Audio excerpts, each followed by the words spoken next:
I thought I could turn pro and get my card when I was about a sophomore in college. But to actually make a living and be successful at it, probably when I was about 30 years old. So a big gap.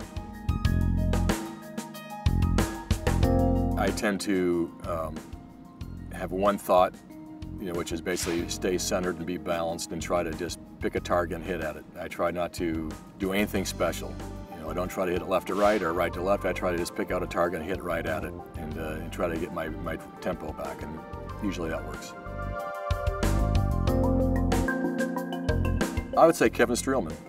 I've gotten to know Kevin quite well, and there's a lot of qualities about him that I admire, and a lot of things that I actually would aspire to, by looking at him. And I think there's, some characteristics that are very common in the way he approaches golf, life, and his career.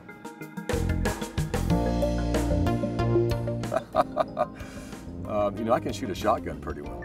My claim to fame was sitting in the bow of the boat. My dad was rowing, we were duck hunting, and leaning back upside down and shooting 2 ducks with 1 shot, and just showing off with my dad. So at one point in time, I could shoot pretty well.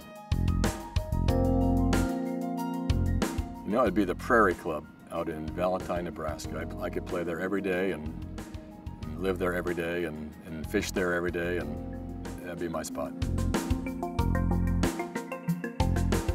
I'm a big fan of John Wooden, huge fan of John Wooden and all the things that he taught, and so I told my younger son over and over, make today a masterpiece.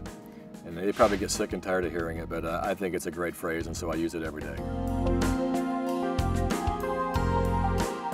Probably be, he's not as nice as a guy as you think he is.